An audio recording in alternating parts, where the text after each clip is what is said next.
como eu e você. Não havia em nós nada que fosse digno de algum tipo de mérito para a salvação. Muito pelo contrário. O que existiu em nós, existe em todos os homens, é o pecado. E foi o nosso pecado que fez com que Cristo fosse entregue pelo Pai para sofrer o castigo, a punição, ter o seu corpo ali pregado no sacrifício cruento, somente porque Deus decidiu salvar alguém como você, como eu.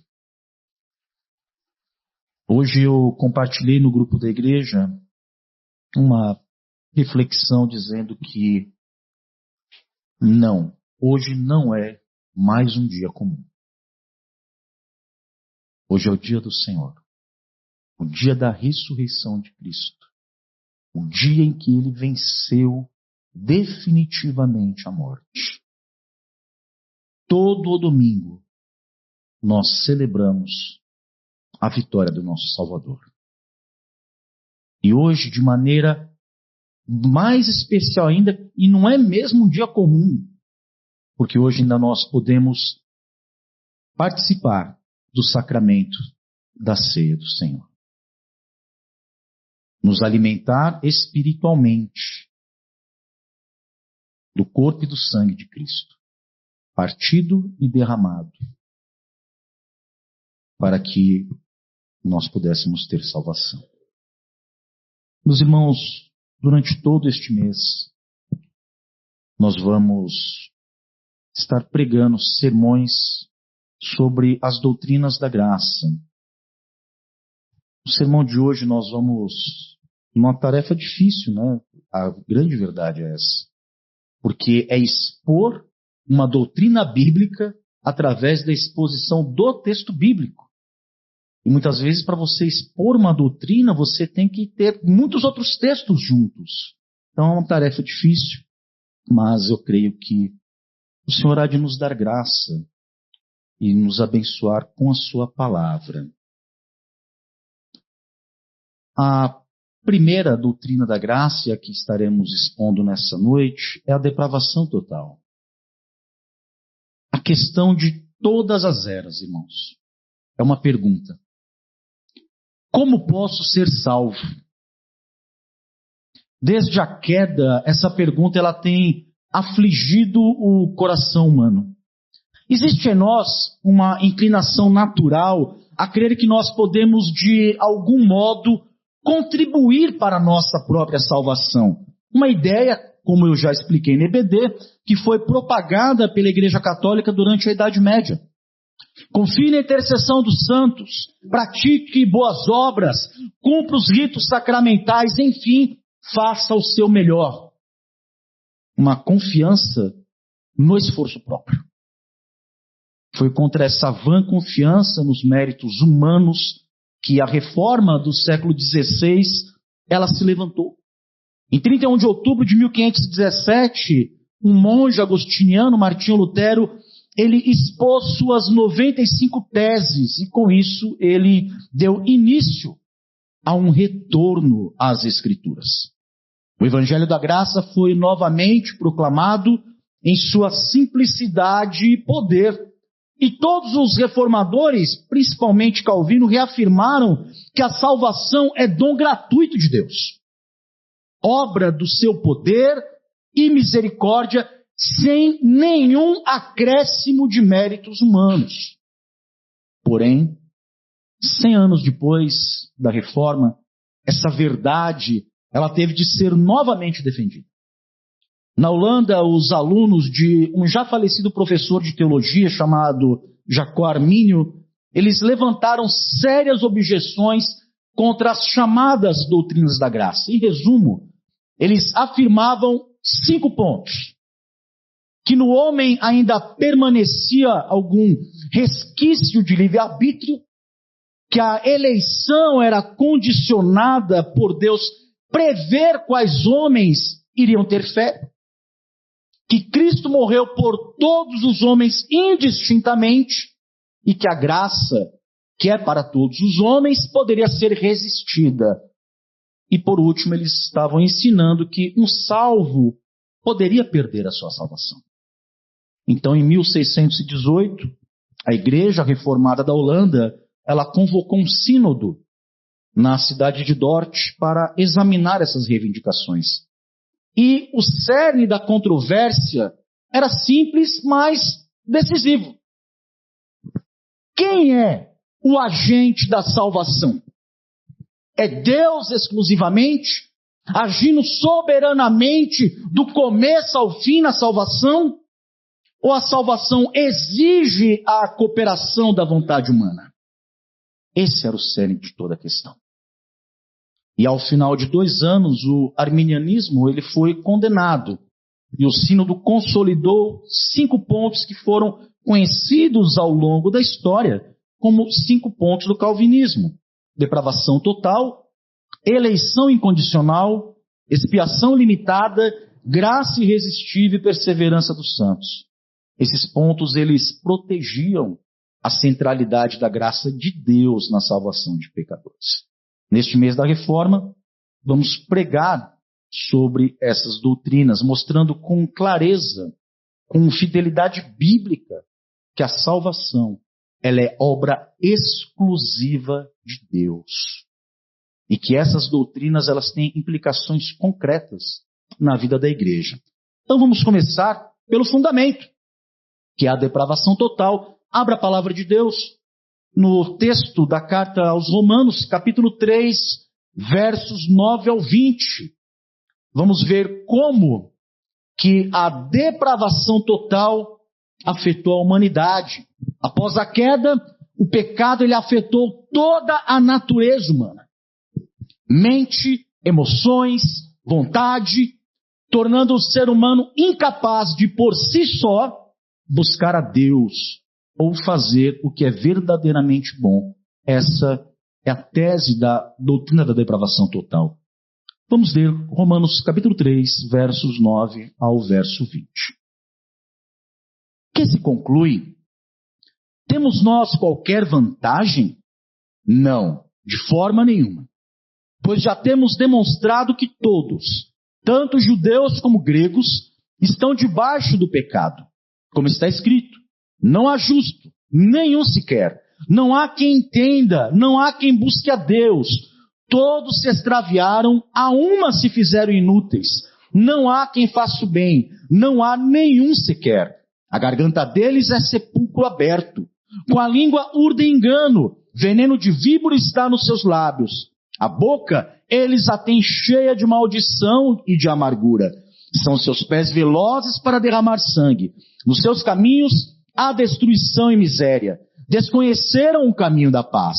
Não há temor de Deus diante de seus olhos. Ora, sabemos que tudo o que a lei diz, aos que vivem na lei o diz para que se cale toda a boca e todo mundo seja culpável perante Deus, visto que ninguém será justificado diante dele por obras da lei, em razão de que pela lei vem o pleno conhecimento do pecado. Ó Deus eterno e bendito, lhe agradecemos, ó Senhor, pela leitura da Tua palavra. E neste momento nós suplicamos que o Teu Espírito Santo use da Tua palavra para falar ao nosso coração, transformar a nossa vida e fazer a Tua vontade em cada um de nós. É o que rogamos a Ti, ó Pai, no nome santo do Senhor Jesus. Meus irmãos, só contextualizando, o apóstolo Paulo, nessa carta aos Romanos, ele vem desenvolvendo um argumento implacável, desde o capítulo 1, lá no verso 18, demonstrando que toda a humanidade, e eu repito, toda a humanidade está debaixo do pecado.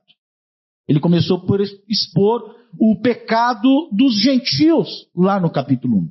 Que embora eles tivessem a revelação geral de Deus na criação e na própria consciência, eles suprimiram a verdade pela injustiça, trocando a glória de Deus por ídolos e caindo em todo tipo de depravação.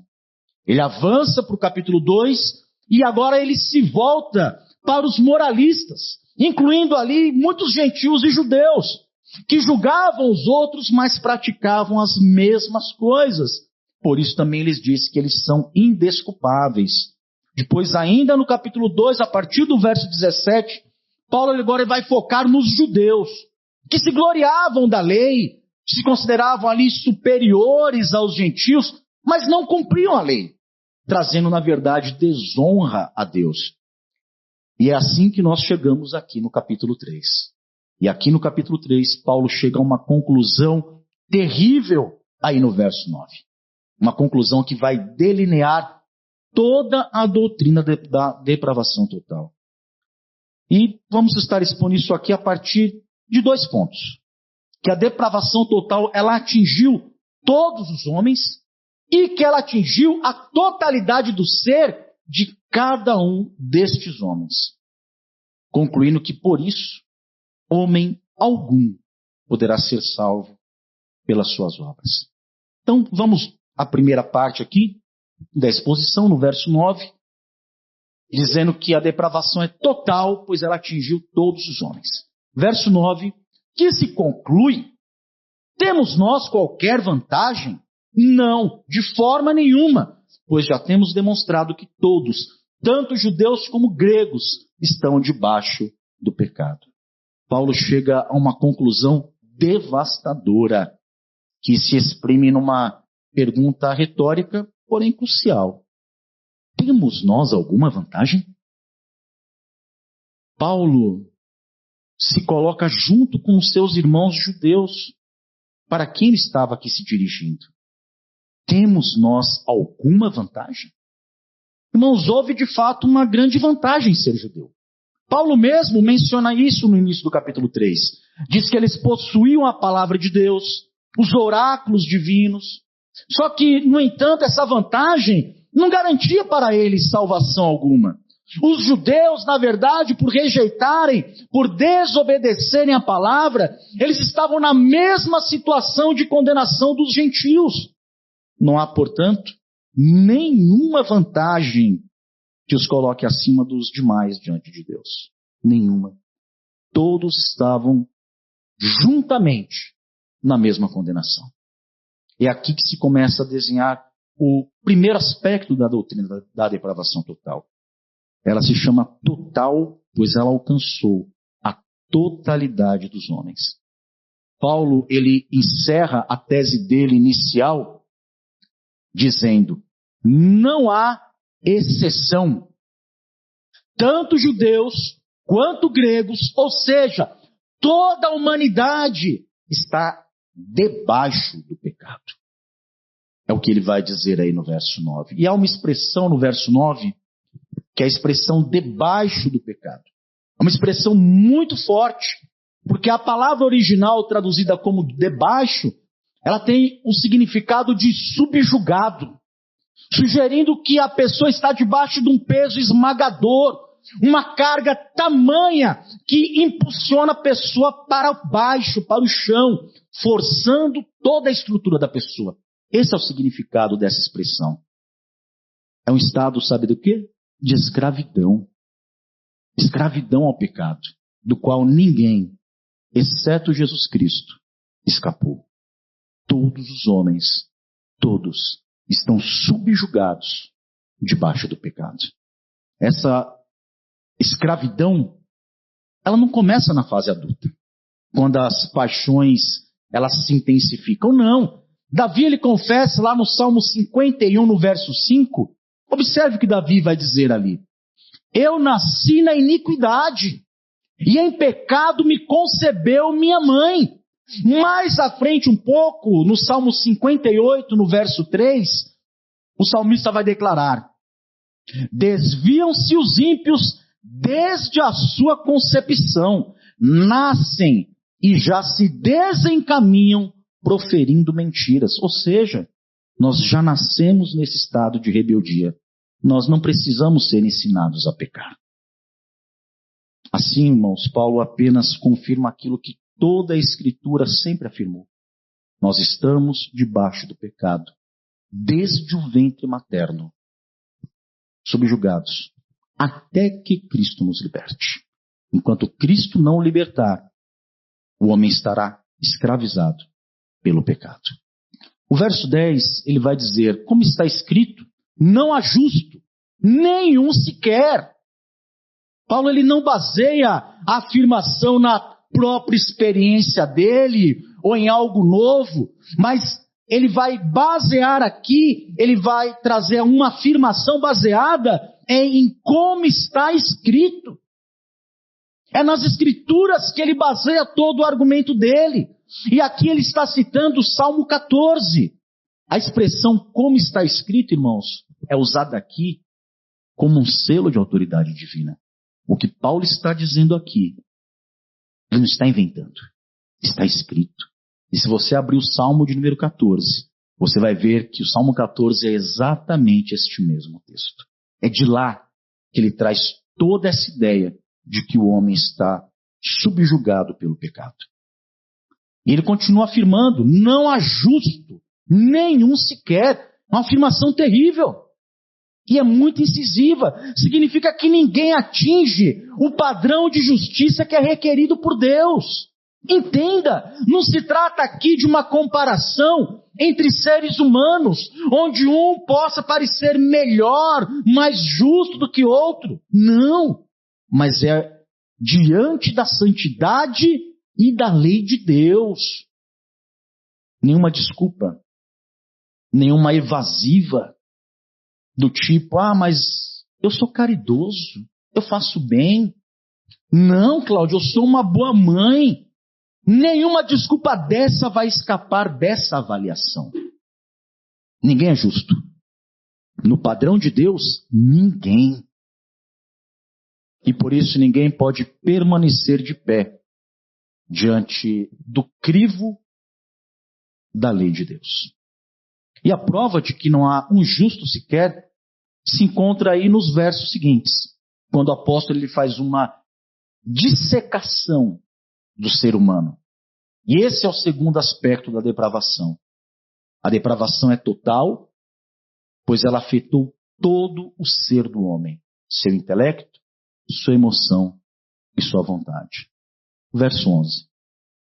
Não há quem entenda, não há quem busque a Deus. A depravação total atingiu o nosso entendimento, a nossa mente. Não há quem entenda. Isso aqui se refere aos efeitos do pecado, que corrompem toda a nossa capacidade de compreender as verdades de Deus. O homem natural, ele não as compreende, pois lhe parecem loucura. A mente do homem pecador natural, daquele que não foi convertido a Cristo, a sua mente está em trevas. Paulo afirma isso lá em Efésios, no capítulo 4, no verso 17. Ele vai escrever: não mais andeis como também andam os gentios, na vaidade dos seus próprios pensamentos, obscurecidos de entendimento, alheios à vida de Deus por causa da ignorância em que vivem pela dureza do seu coração, os quais, tendo se tornado insensíveis, se entregaram à dissolução para com avidez cometerem toda sorte de impureza. Então o pecado ele corrompeu o intelecto do homem. Ele está com a mente em trevas. Não há quem entenda. Não há nenhum só. Mas também a depravação, o pecado atingiu a vontade. A mente, o intelecto, mas também a vontade, a volição do homem. Porque ele vai também dizer, não há quem busque a Deus. O homem na sua condição de pecador, ele não tem o desejo genuíno de buscar a Deus. E na verdade ele foge de Deus. Ele procura adorar ídolos do seu próprio coração. É isso que o homem natural faz. A realidade, irmãos, é que nós não buscamos a Deus. E se nós hoje o fazemos, é por um único motivo. É porque Deus nos buscou primeiro. Não fomos nós que o buscamos. Foi Ele que nos buscou. O próprio Jesus Cristo vai dizer: ninguém pode vir a mim se o Pai não o trouxer. Foi Deus que nos buscou. Se hoje nós buscamos a Ele, é porque Ele fez isso em nossas vidas. O verso 12, ele vai dizer: todos se extraviaram. Ele não diz alguns. Ele não diz apenas o mal. Ele não diz apenas os infames. Ele diz que todos. Todos se extraviaram. A uma se fizeram inúteis. Não há quem faça o bem. Não há nenhum sequer. Irmãos, isso significa que a humanidade ela se afastou. Ela se desviou do verdadeiro caminho que é Cristo. Foi isso que os nossos primeiros pais fizeram naquele jardim. Eles se desviaram do caminho. E o caminho é o próprio Senhor Jesus Cristo. Inclusive os seguidores de Cristo nos primeiros séculos, eles eram conhecidos como os do caminho. Vimos isso na última mensagem, inclusive.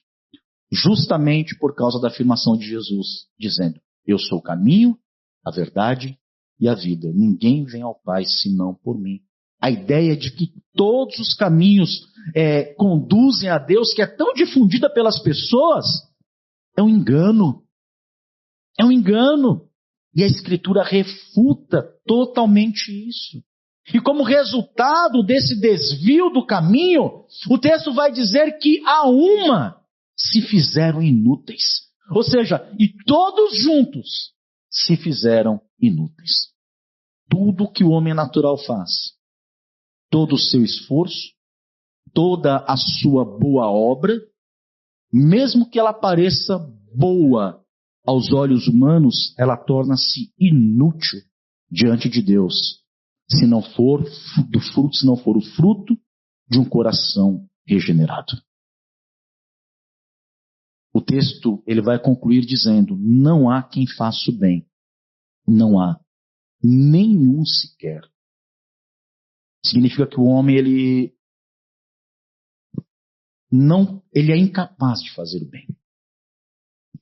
Não significa que ele não possa praticar atos de bondade. Vamos fazer essa diferenciação.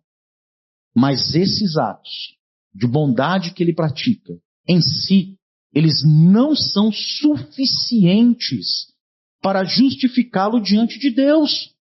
Pois eles são acompanhados de motivações diversas, por vezes até egoístas. E essas práticas, essas boas obras que ele diz que faz, elas não são procedentes de uma fé verdadeira, de um coração regenerado. Irmãos, aqueles que querem se justificar pelas suas boas obras, os seus atos de justiça, por assim dizer, eles deveriam se lembrar do que o profeta Isaías escreveu no capítulo 64, lá no verso 6. O profeta ali vai escrever, é a palavra de Deus: mas todos nós somos como o imundo, e todas as nossas justiças, não é as nossas injustiças, as nossas justiças, nossas boas obras, todas as nossas justiças, como o trapo da imundície, todos nós murchamos como a folha, e as nossas iniquidades como um vento nos arrebatam. Irmãos, é como pegar o bem que você julga ter feito e estendê-lo assim diante de Deus, achando que você vai ser aceito. Quando na verdade o que você está colocando diante dele é um trapo imundo. É isso que o texto está dizendo. Então se arrependa dessa presunção. Se arrependa disso. Examinando ontem os irmãos que vão ser recebidos como membros aqui na igreja, ali na mesa administrativa, dentre tantas perguntas, vou simplificar, perguntamos para eles: por que Deus deve permitir que você more no reino dele? A resposta dos irmãos foi uma só: eu não mereço. Não fiz nada para merecer. Eu sou pecador. Mas Cristo ele fez a expiação do meu pecado. Deus me perdoou em Cristo Jesus. É nos méritos dele. Então você querer se justificar diante de Deus através das suas obras, o que você está apresentando diante dele é um trapo imundo. Porque todos nós estamos contaminados pelo pecado. Todos nós. Então se arrependa dessa presunção, se você pensa assim. Não há bem nenhum nos nossos atos. E ainda, pior ainda, se estivermos mortos em delitos e em pecados. A conclusão dessa parte aqui da acusação apresentada por Paulo, baseada na lei de Deus, é esta. Não há quem faça o bem. Não há nenhum sequer. Irmãos, Deus revela através da sua lei aquilo que claramente a lei apresenta a respeito do homem. Não é diferente. O homem sem Deus, ele vive sem justiça. Ele não entende nada a respeito de Deus. E eis a razão porque ele não busca Deus. Ele está extraviado do caminho. E tudo que ele faz, ainda que seja um esforço para alcançar o favor e a graça de Deus, é inútil. Qualquer obra. Porque não há ninguém que faça o bem. Não há nenhum sequer. E ainda que se faça algo louvável, respeitável, justo diante dos homens, nada disso, irmãos, é suficiente para que os homens se apresentem limpos diante de Deus. Porque até as nossas melhores obras estão contaminadas pelo pecado. Só tem uma forma de se apresentar limpo diante de Deus. Limpos pelo sangue do Cordeiro derramado naquela cruz. É só dessa forma. Na sequência, o apóstolo ele vai apresentando algumas metáforas que vão trazer de uma forma muito clara, vão descrever de forma até simples, elas vão direto no ponto, provando que nós não somos justos. Todas as motivações e ações descritas são frutos de sentimentos e de emoções malignas. Corrompeu a nossa mente, corrompeu a nossa vontade e corrompeu inclusive os nossos sentimentos, nossas emoções, nossas motivações foram todas corrompidas, subjugadas pelo pecado. E aí são acusações implacáveis que vemos aqui, diante do tribunal justo de Deus. Verso 13 e verso 14. Ele vai dizer, a garganta deles é sepulcro aberto. Com a língua urdem engano, veneno de víbora está nos seus lábios. A boca, eles a têm cheia de maldição e de amargura. Então Paulo ele continua a descrição da corrupção total do homem com metáforas bem vívidas, começando pela garganta e a boca. A garganta deles é um sepulcro aberto. Paulo aqui ele ecoa as palavras de Jesus sobre os fariseus que eram belos por fora, mas cheios de podridão por dentro, sepulcro caiado. Significa que Deus, se ele abrisse a nossa boca, o que ele veria dentro é morte e corrupção. Ele vai dizer que com a língua urdem engano, revelando que nós somos naturalmente, irmãos. Espero que você não se ofenda, mas se você se ofender também não há problema. Porque a palavra de Deus nos constrange mesmo. Irmãos, nós somos naturalmente mentirosos. Nós usamos a língua para favorecer a nós mesmos muitas vezes. Isso é engano. Nossos lábios, eles estão cheios de mentiras. Ele continua descrevendo aqui as coisas de uma forma terrível. Ele vai dizer que veneno de víbora está nos seus lábios. Descreve que pelo sentimento que nós nutrimos pelas pessoas, as nossas palavras, elas são palavras lesivas, destrutivas. São palavras que matam. Infligem dor naqueles que são atingidos por elas. Essa é a nossa boca. Essa é a nossa língua. É isso que se encontra nos nossos lábios. A nossa língua que deveria abençoar, muitas vezes amaldiçoa, pragueja, murmura e serve para nos auto-justificar e humilhar o próximo. O fariseu estava no templo orando, com a sua boca aberta, cheia de corrupção. Ele diz: Senhor, eu vou parafrasear o que ele diz, né? Te agradeço, porque eu guardo a tua lei, jejuo 3 vezes na semana, se duvidar todo dia. Não sou como os demais homens corruptos e ladrões, nem tampouco como esse publicano. Uma língua que se auto-justifica e humilha os outros. Mas esse não é só o fariseu, não. Esse somos nós muitas vezes. Ele continua descrevendo: a boca eles a têm cheia de maldição e amargura. Aquela que deveria ser usada, irmãos, para louvar a Deus. Ele diz que está cheia de maldição e amargura. Olha que coisa.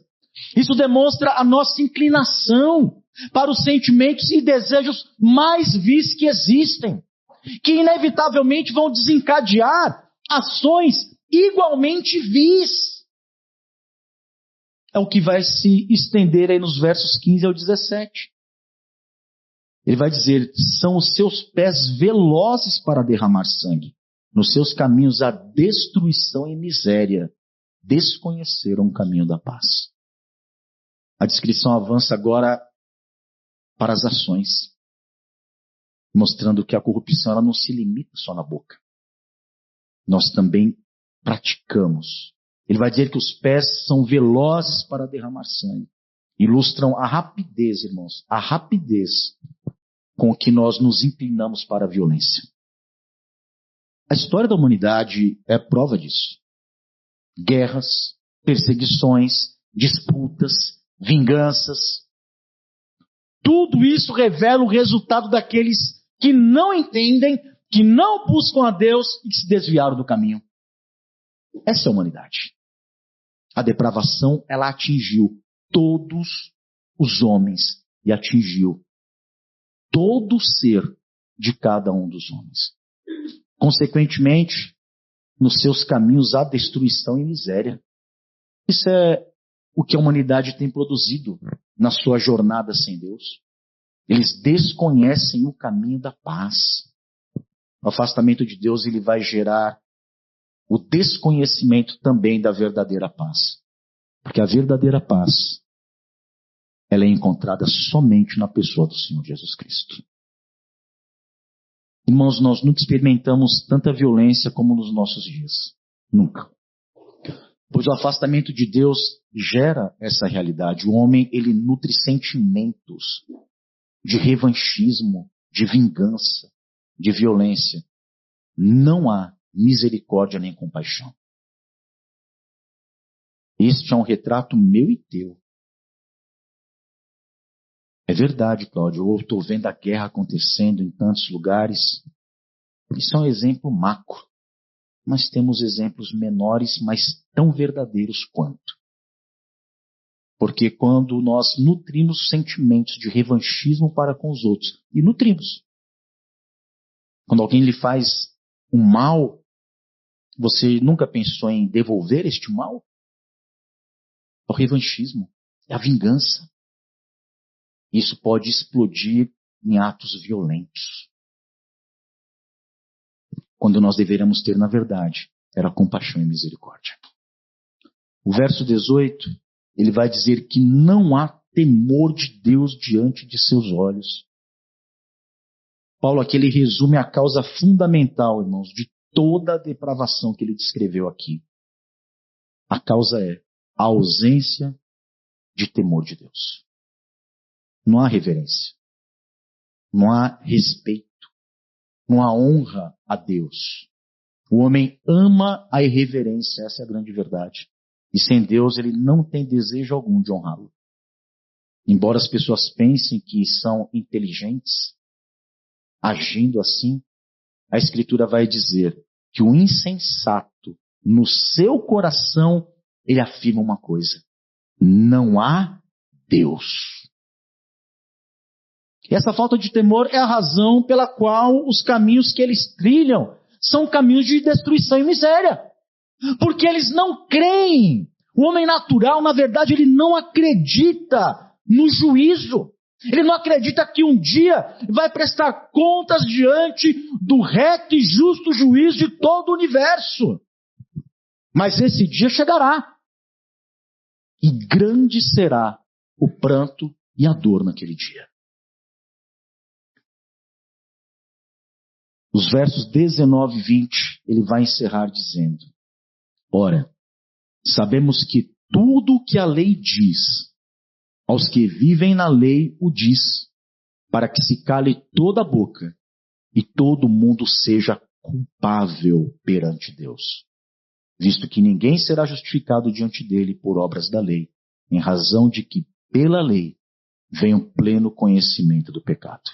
Aqui nós chegamos ao veredito final do tribunal de Deus. A lei de Deus, ela foi dada para que se cale toda a boca e que todo mundo seja culpável, condenável perante Deus. Irmãos, quando nós somos julgados pelos padrões de Deus, a única resposta possível é o silêncio. É o silêncio.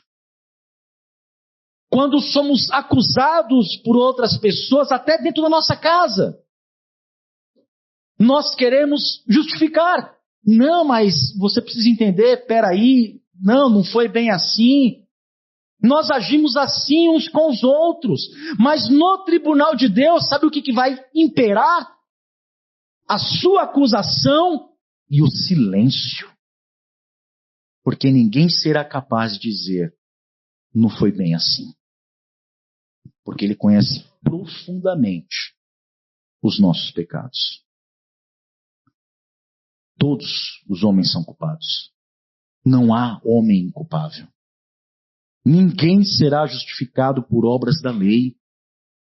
Ninguém. A lei não tem o poder de nos salvar, entenda isso.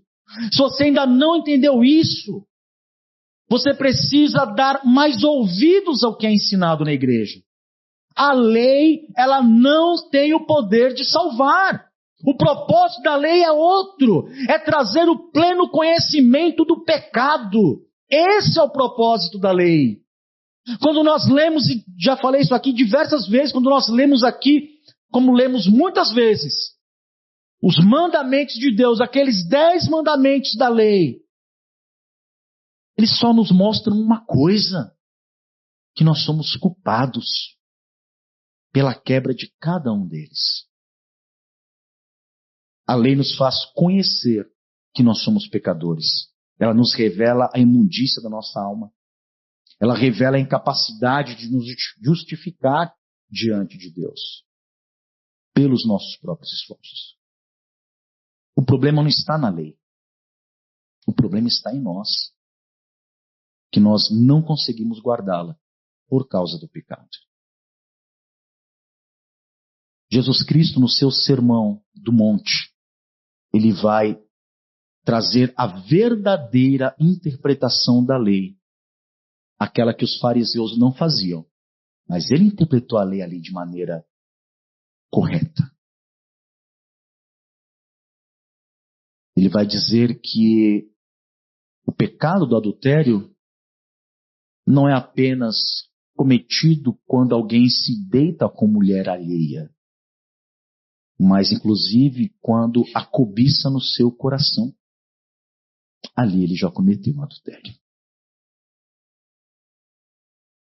Ele vai dizer que o homicídio, a quebra do mandamento não matarás, não é cometido somente quando alguém tira a vida de outra pessoa, mas quando no seu coração ele a odeia. No seu coração ele já é um homicida. Cristo, nós temos uma ideia errada, pensando que Cristo, agora estamos na época da graça, Cristo veio suavizar a lei. Não! Pelo contrário, Cristo veio endurecer mais ainda, porque ele diz que se a nossa justiça não exceder a dos fariseus, nós também não herdaremos o reino dos céus. Quem pode então se salvar? Por si mesmo.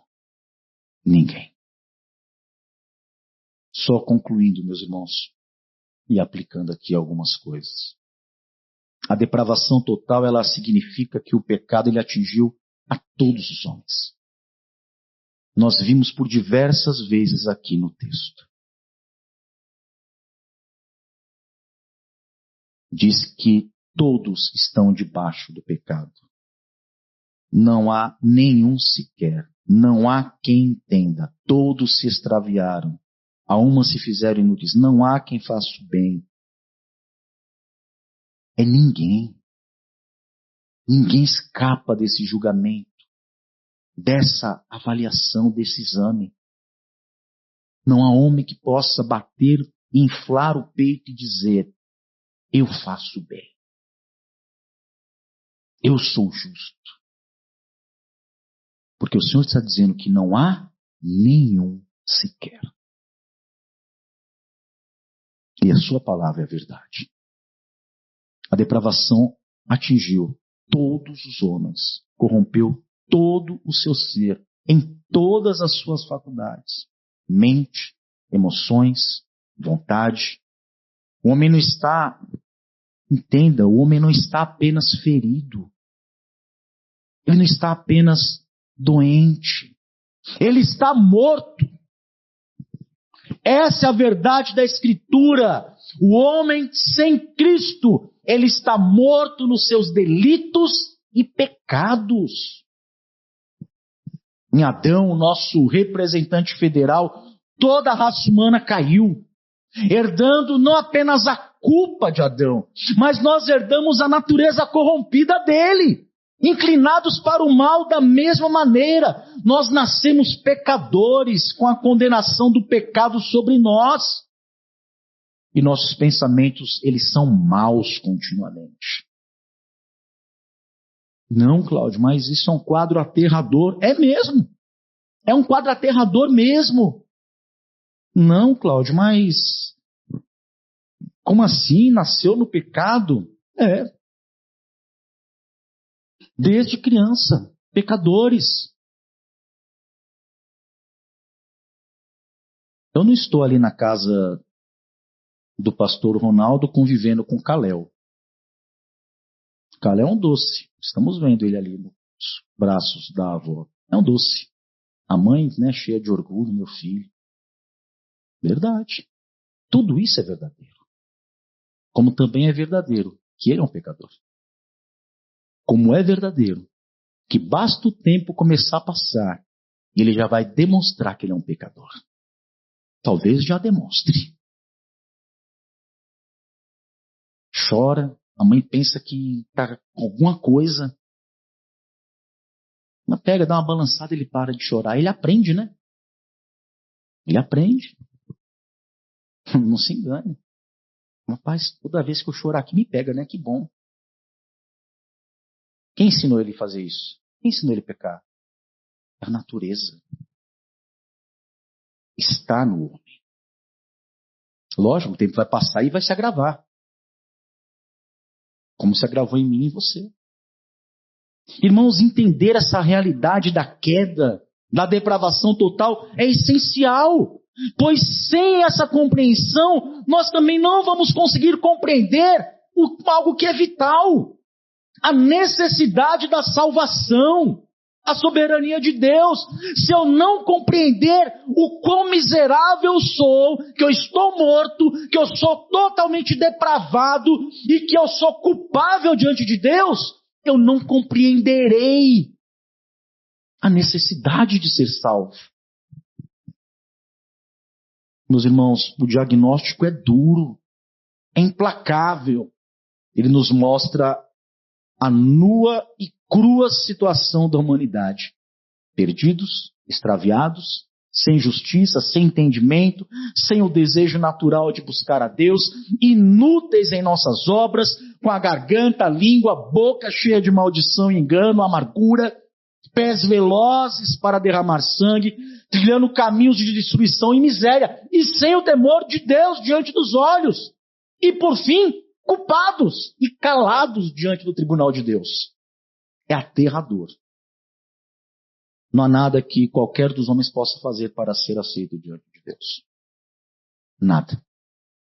Não há nada que possamos fazer para salvar a nós mesmos. E o que resta ao homem, então, é uma expectativa terrível do juízo de Deus. De receber a justa, entenda, a justa recompensa pelos seus pecados. Por que justa? Porque o salário do pecado é a morte. E receber de Deus o castigo eterno do inferno. É isso que resta ao homem. A pergunta inicial, ela tem que ecoar nesse exato momento. Como posso então ser salvo? A única esperança de salvação, entenda, a única esperança de salvação não está no que podemos fazer, mas está naquilo que Deus fez. Está no que Ele fez. Uma vez que por causa da depravação total o homem é incapaz de escolher o bem maior, de buscar a Deus, foi necessário que Deus, Ele escolhesse dentre a grande massa de pecadores, aqueles que Ele iria buscar e salvar em seu Filho Jesus Cristo. É o que veremos no próximo domingo. Que é o segundo ponto das doutrinas da graça, que é a eleição incondicional. Deus elegeu, porque o homem era incapaz de salvar-se a si mesmo. Se hoje você se identifica com este diagnóstico, você ouviu aqui a palavra de Deus, e você se identificou com esse diagnóstico. Você viu que você não tem justiça, que você não tem o desejo de buscar a Deus, que você está subjugado, escravizado pelos seus pecados. Não espere melhorar pelas suas próprias forças. Isso não vai acontecer. Mas o que você deve fazer é confessar agora a sua culpa.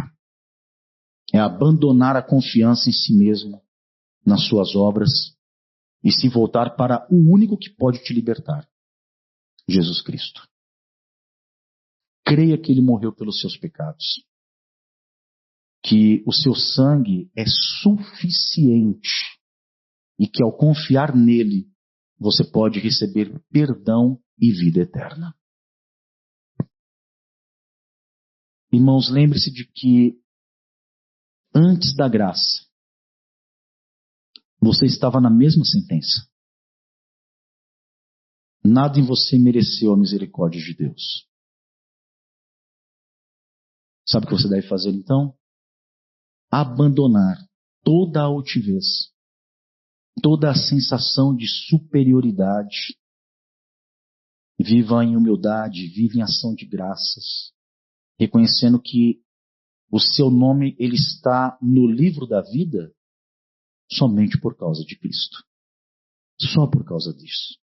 E que isso venha nos tornar mais compassivos. Que isso venha nos motivar a anunciar a palavra de salvação a todos os que andam perdidos. E que isso nos ajude a ser mais vigilantes contra qualquer soberba espiritual. Porque sem Cristo, o que nós somos é homens e mulheres totalmente depravados. Uma palavra ruim,